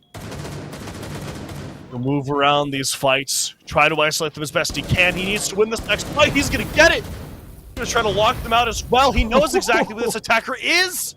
He has the utility to stall. But does he have the information he needs? He's going to be holding this angle. He's almost going to get it, but no. Just barely misses it. Going to hold the same angle, though. Indra, his options are dwindling. Doesn't have control of the diffuser. Still on the same angle. Inrio knows exactly where he is, and he's gonna lose the fight! No! Indra with the beautiful shot takes out Inrio and brings his team up 5-3. Props to TRG, because I saw that initial lineup and I was like, this is probably one of the most MXPL lineups I've probably seen in my life. And I didn't have a whole lot of faith in it, but I feel like this as a team, they just embraced that overall chaos theory. You know, I've said this time and time again, as a, you know, overall league, you know, the format that Blitz has, you're going to have a lot of teams clash that will be more pug stacks that TRG is. They have less of that experience as a team, so they rely on that chaos theory, that individual play, and that aggression compared to teams like QOR that have been together longer, as QOR probably one of the longest cores, no pun intended. It's kind of a situation where if you're a team like TRG, you understand your strengths and you just play into it. You play these hyper aggressive, overall, pushes, these attacks, just over individual operators. On top of that, like the Glass, just making his way with the smoke. No drone in front of him, making all of his opportunities and kills by himself with his own utility. Eventually it will work on especially like a map like Cafe. This is why TRG has found so much success. Now, Goose, I have a question for you. Okay. What does Splinter Cell have to do with this? Because you keep bringing up Chaos Theory. I do. I think that's a different series, although Sam Fisher is in this game. Yes. He is in fact in this By the game. way, if you haven't played Splinter Cell Chaos Theory, go buy it. Great game. I think one of the best stealth games of all time, but I'm basically from 1994, so who knows if that's an objective opinion. Coming back down to this game, though. Top floor clear coming out from TRG is... Last time they went for something very quick and very direct, and this time they're looking to be a little bit more thorough with how they're going to take things. They're going to get into the map, cross all their T's, dot all their I's, and just look to establish as much control as they can with that vertical play, utilizing that buck and that IQ as well. And then they can use the Grim to get onto the site and start locking out these defenders. And it looks like there isn't a ton of upstairs presence for QOR here, which means that a lot of this control, which TRG need, can come quite naturally if they're able to read into this and take it quickly. I overall love this just adaptation and complete change of playstyle between both rounds. Obviously, TRG understanding that they're going to the exact same site, but taking a lot more of a slower approach, building up the momentum, getting these hatches open, doing the roam clearing, the due diligence possible, setting up this vertical. It kind of gives QOR the lack of a chance to just play against the exact same attack. They understand the mistakes they made, but now they're going against essentially a different entire animal, and this allows for TRG to expose different mistakes, different gaps in this overall defense. But on the contrary, we can see how much time they've wasted and how much defender utility is still on the board and the lack of close-to-sight control that TRG's been able to get. Flaker, though, is going to get that opener onto Twist. It's not a very quiet map, especially after the performance he had on map 1. We still see a lot of good positions for these defenders, however, and Candle is going to utilize one of those to get a pick of his own, but he's being hunted down, and it's successful. Cadence gets that pick and then works his way in towards Whiskey Bar. Don't know he's there. That could be deadly. Rival is also going to get picked off as well, as now everything is starting to fall apart for QOR, but there's only 15 seconds. If they can just hold on for a little bit of time, this position from Moses has to work out.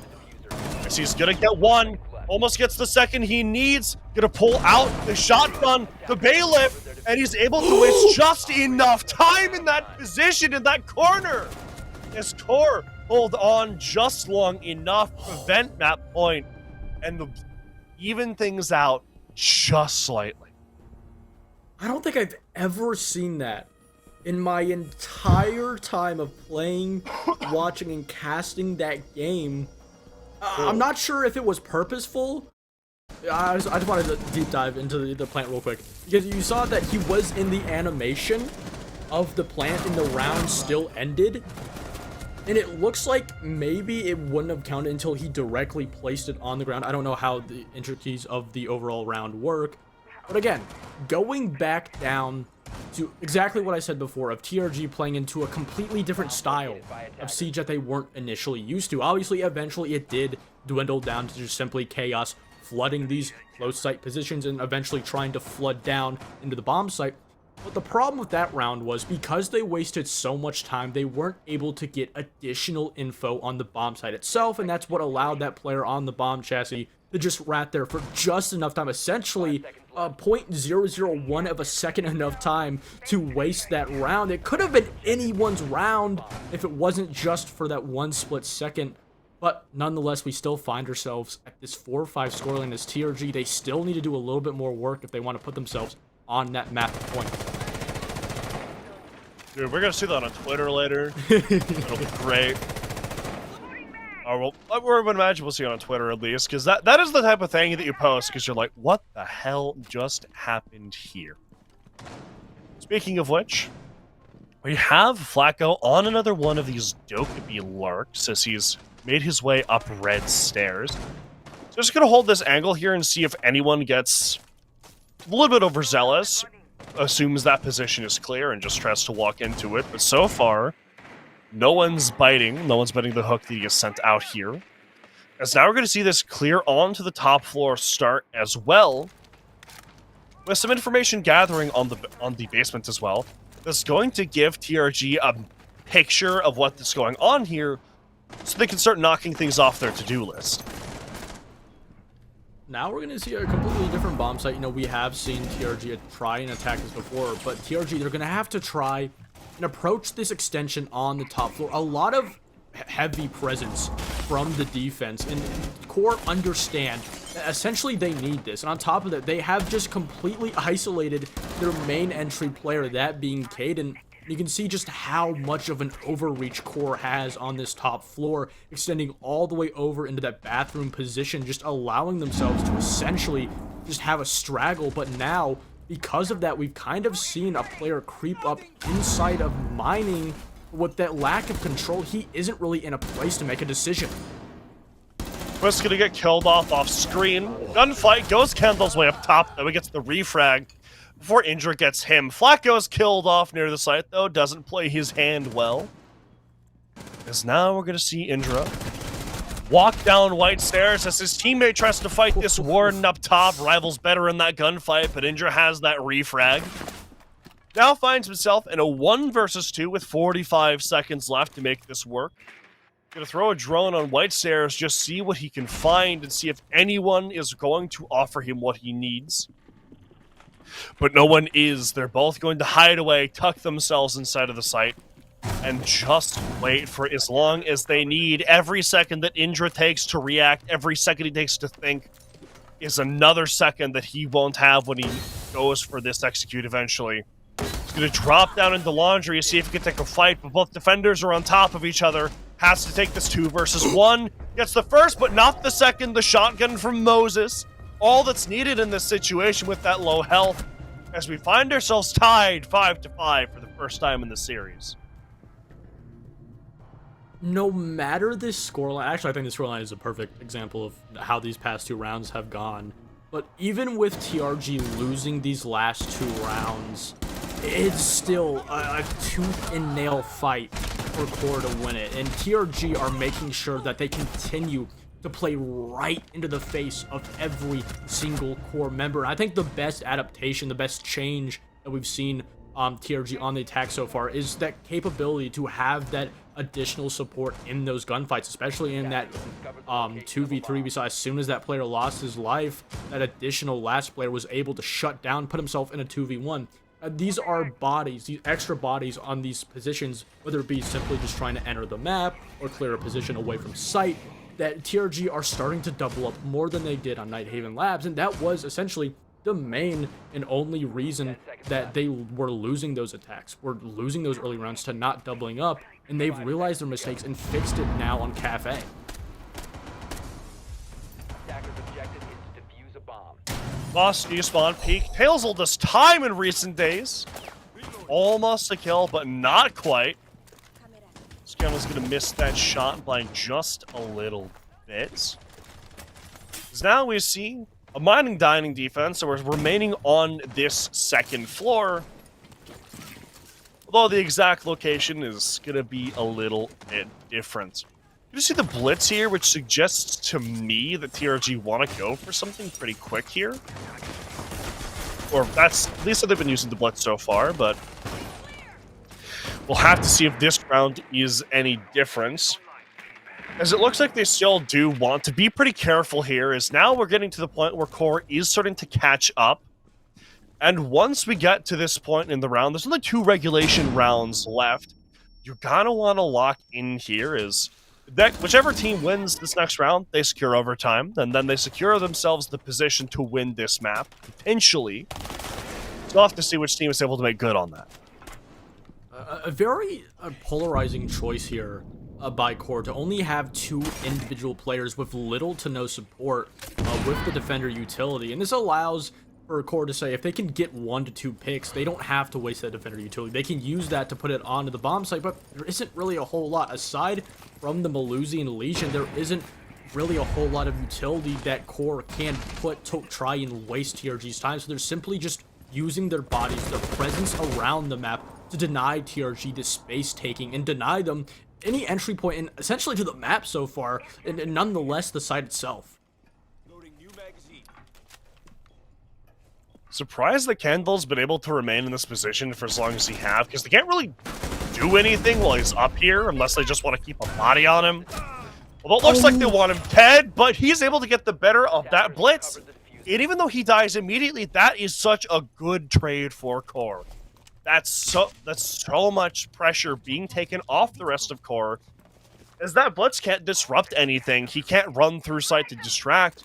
They have to face this head on. Their Horcrux has been destroyed, if I'm remembering my Harry Potter lore correctly. You are.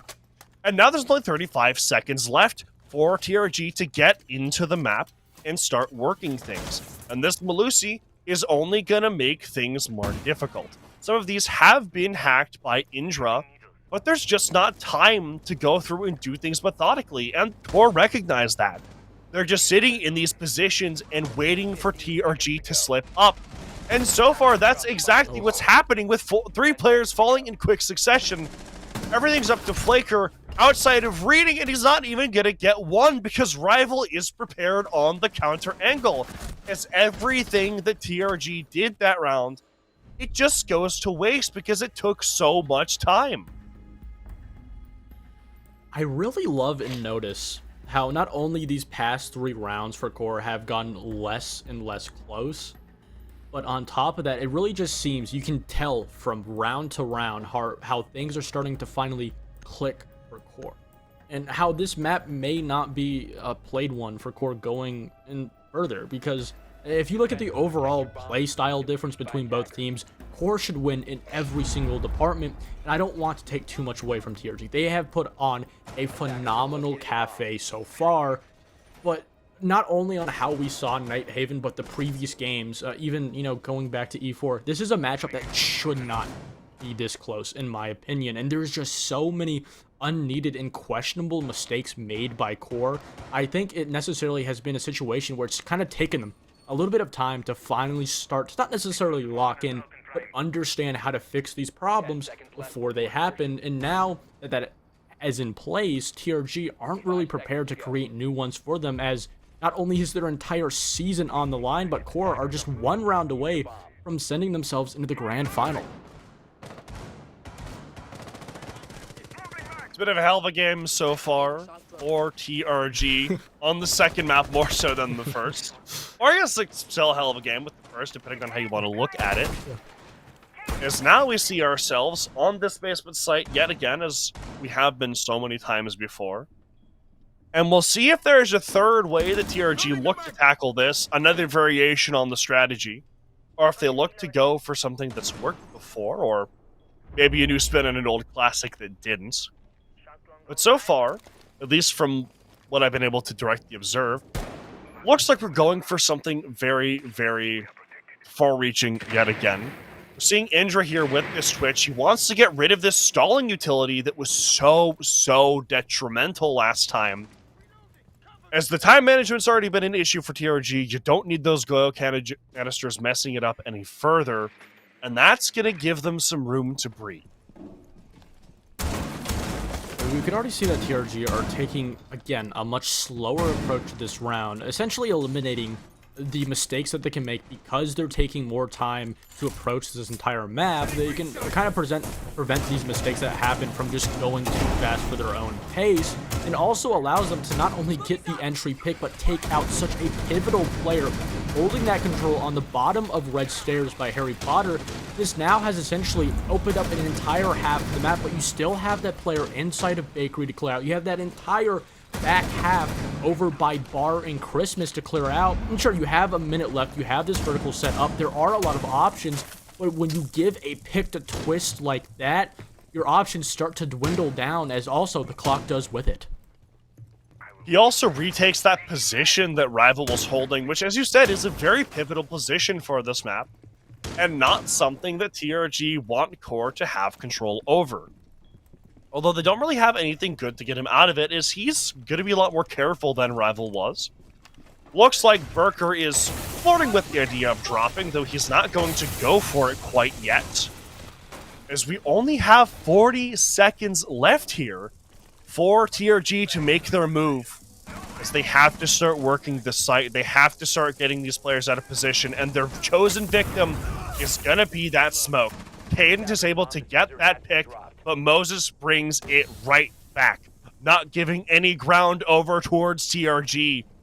You see Caden lurking over towards Whiskey. He's going to try to get inside of the site. He manages to get Moses. As Moses gets his second, he's inside of the site. He's going to make a run for the diffuser and try to get this plant off inside a bunker.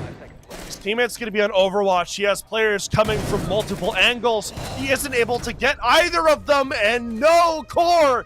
They close it out in regulation. 7-5, send themselves to grand finals, and send TRG home.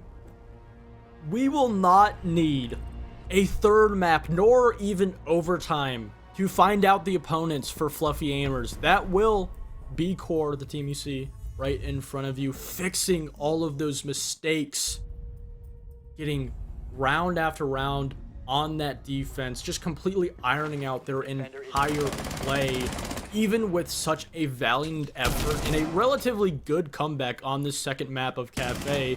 It was still Core's map pick. This was a map that they planned to go to. On paper, they expected some of these decisions and this overall playstyle from TRG, even if it did take them a relatively decent amount of time to finally find a way to find the answer for this aggression from TRG. They eventually got it done, and that is all that really matters, as now, with a relatively safe and cozy 2-0, they can go on to the grand final Tuesday. There's a lot to learn from this game from both sides. Core can walk out with their heads held high knowing they're in the finals. And TRG, well, they have some damn good VOD review for it. So, you're gonna hear us yapping for a little bit here. So we do have an interview that is gonna be coming up with someone from Core. So we're gonna leave high-tech Chad to set that up while the two of us just gotta talk through things here. Also, just a little tidbit, unless I have my information wrong, Fluffy Aimers were the victors last season, correct? Yes, they were. Yeah. So potentially, we have an opportunity for repeat champions here, although I'm sure the Core would probably like to prevent that storyline from taking place if possible. Yeah, and, I think if we look external away from Blitz, pairing into E4, this roster, this entire week specifically, I think you could say, you could track it back to a little more, have had a lot of troubling problems, and it has shown today, even with a very convincing 2-0, 7-0, you didn't really see a lot of mistakes. The mistakes started to creep up on that second map of Cafe. I think it's kind of problems that will continue to creep. You will see this in the grand final. You will see this further on in games for Core, but it's not just simply not seeing them. It's how Core wants to deal with these problems going forward and how they want to take these games as essentially a learning process.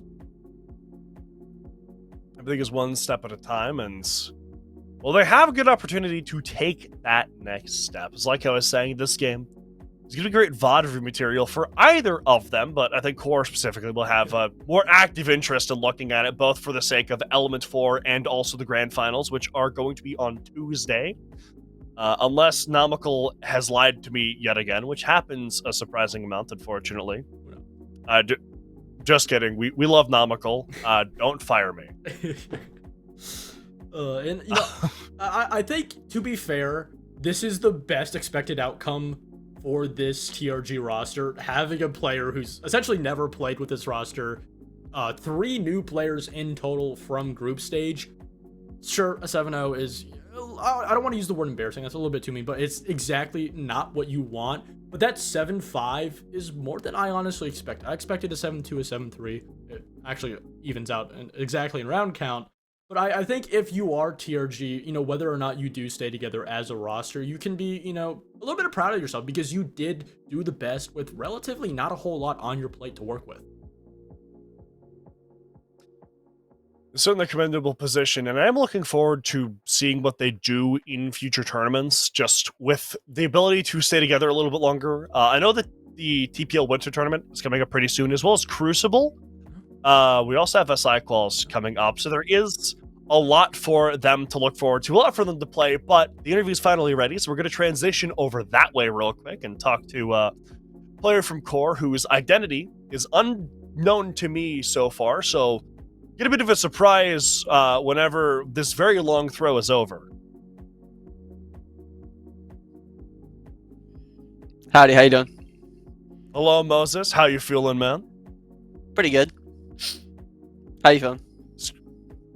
Hey, feeling good. It's always a pleasure to cast you guys. You're always a very, very interesting story, and it's been fun seeing this roster kind of evolve, as you don't often get to see teams stick around for that long, but I do have some questions for you. So first of all, something that Goose wanted to know, with kind of the way that Element has been going for you guys, right? How important was this as a game day rep for you? Because obviously, this isn't going to be as important as something like Element, but I'm sure any competitor will agree that getting reps on game day is invaluable when you're in a tournament that high stakes. Yeah, it was huge. We just needed to get more reps in with Rival in general. We had some roster changes coming in right before Element and then right before this league too, so we had to figure it out. New Blackbeard, you have to learn now, so we're learning that. He's super fun to play with. Everybody's really enjoying playing against him. Yeah, it's super fun. Yeah. So yeah, it was good. These guys play like a lot of the teams we play in Element, just crazy, swing, until Cafe, and then they actually just started playing ranked. Like there was no actual setups at all. It was actually just a ranked game. We're like, oh, okay, sounds good. That's what we're playing. So we locked in. Yeah. But, yeah. So speaking of Cafe, actually, there's the timeout from Cohen after round 4, after a pretty convincing loss on round 4 that kind of started to turn things around. And kind of what was that switch that was flipped that allowed you guys to overcome what was being brought at you by TRG?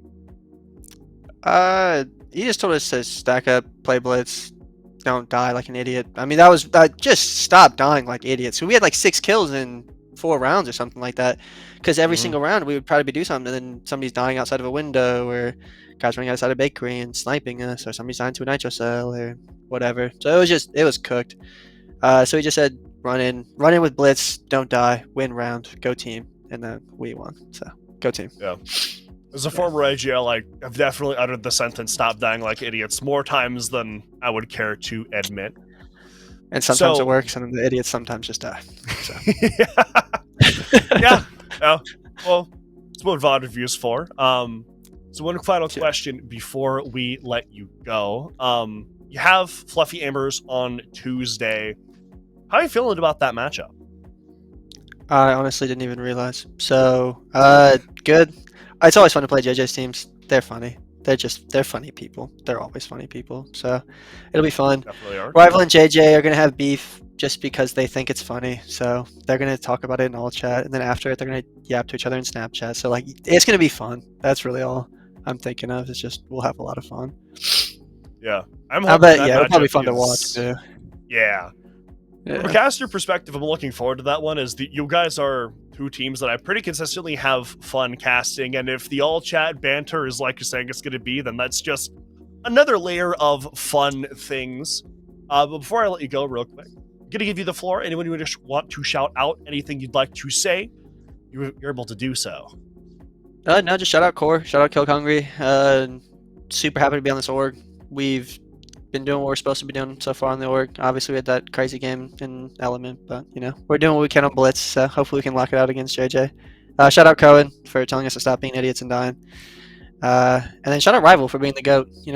He's coming along pretty well. Well, thank you very much for joining us, Moses, and congratulations on that win, and good luck preparing for your match next Tuesday. We're gonna let you go now and transition over back towards Goose and I. So for Moses, that's it. But get Goose back. So that's pretty fun. Welcome back, Goose. What did you think? I really love that interview. Not only was it funny, but it was very insightful. One thing that stood out to me was when Moses talked about that timeout. And this is kind of a little factor of especially T2 Siege that a lot of people don't realize, is that people think that when a team takes a timeout, they just unload info. But a lot of the times, you just have to really call to attention what is going for. Not only, as a caster, but, an IGL, a coach, a player. There are situations in games where you're just not really present in the game. You're making these decisions, but you're not understanding your mistakes. And it just takes one simple timeout of like, hey, these decisions that you're making are purposeful. They keep happening. Stop it. And it is really sometimes as simple as that, especially against a team like TRG. And no offense to them, they aren't a team that really brings a complex strat book into play. So it's simply just, as Moses said, just swing, swing, swing, and then going into a ranked playstyle. It's just kind of eliminating those basic mistakes that you just really need to read into and understand as a player. Yep. Yeah, and as someone who has been a coach, an analyst, a player, everything, and even an IGL, sometimes the most valuable perspective is the one that's just removed from the game. It's like you were saying, it can be hard when you're in the weeds to realize what's happening, why things are happening. And sometimes all you need is just for your coach to say, just stop peeking, stop swinging, hold an angle, and work with your teammates. And like you said, you don't want to overload people because there's only really so much that you can actively work on at a time. And so I'd usually try to have like 2 or 3 things that I'd focus on. Hell, sometimes I'd call tactical timeouts and say, just breathe. No strategy for the first like 20 seconds. Just breathe, reset, and center yourself. And then we can get to a point where we can move forward. But enough about that. Congratulations again to QOR for winning the game. Thank you to Goose for casting with me, for putting up with my tomfoolery yet again. And as much as we bully him, thank you to Highchuck Chad for doing the production work, as what he's done with Blitz is really quite impressive. And thank you to Nomical as well, who I believe is doing replays.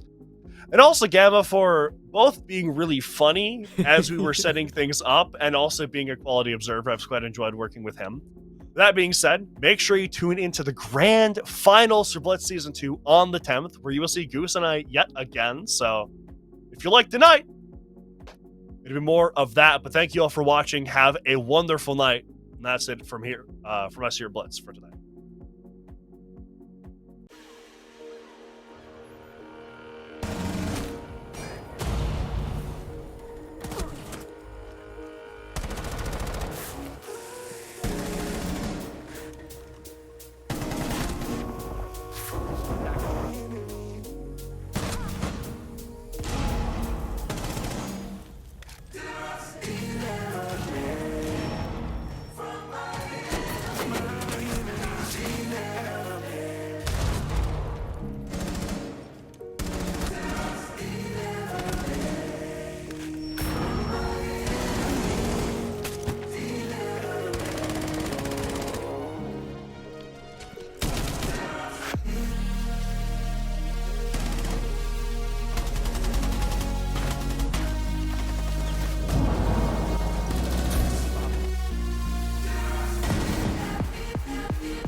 Wanna be delivered to the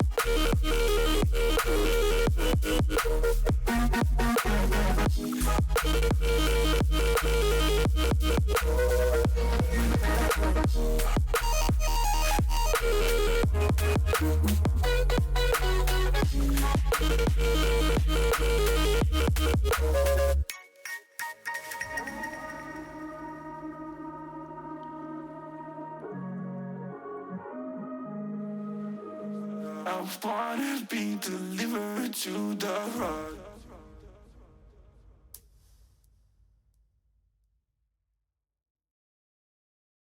I